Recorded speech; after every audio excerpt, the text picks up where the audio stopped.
పోతే శనివారం వచ్చిన సుప్రీంకోర్టు జడ్జిమెంట్ వల్ల గ్లోబల్ మార్కెట్స్‌లో రెసిప్రోకల్ టారిఫ్స్ పైనకు సంబంధించిన అనిశ్చితి అనేది తొలగిపోయిందనే చెప్పుకోవచ్చు.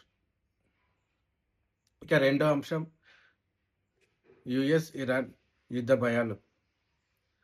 సో, నా అభిప్రాయం ప్రకారం యూఎస్, ఇరాన్‌తో పూర్తి స్థాయి యుద్ధం అనేది చేయకపోవచ్చు. సర్జికల్ స్ట్రైక్స్ లాగా టార్గెటెడ్ అటాక్స్ మాత్రం జరిగే అవకాశాలుంటాయి. అది పెద్దగా మార్కెట్స్ పైన ఇంపాక్ట్ ఉండకపోవచ్చు.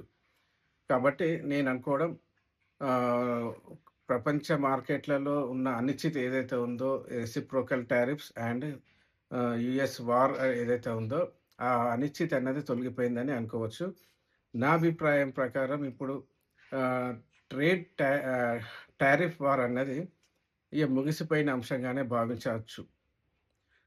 కాబట్టి మార్కెట్‌లలో ఒక రేంజ్ బౌండ్ మొమెంటం కాకుండా one sided up side momentum అనేది మనం చూసే అవకాశాలున్నాయి. రాబోయే రోజుల్లో న్యూ హైస్ అనేది మార్కెట్ క్రియేట్ చేసే అవకాశాలున్నాయి. కాబట్టి ఈ ర్యాలీలో పార్టిసిపేట్ చేయండి. ప్రాఫిట్స్ అనేది తీసేసుకుంటా ఉండండి. ఓవరాల్ మార్కెట్స్ అనేది రేపు మండే రోజు ఎలా రియాక్ట్ అవుతాయి అన్నది చూడాలి. టెక్నికల్ అవుట్‌లుక్ మాత్రం చాలా పాజిటివ్‌గా ఉంది. మార్కెట్‌లో న్యూ హైస్ అనేది వచ్చే అవకాశాలున్నాయి. ఇంకా ఫైనల్‌గా చూస్తే గనుక ట్రంప్ గారు ఏదైతే నిర్ణయం తీసుకుంటారో దానిపైన నిలబడరు. మళ్ళీ వెంటనే దాన్ని మార్చేసి కొత్తగా నిర్ణయాలు తీసుకోవడం అన్నది ఆయనకున్న అలవాటే.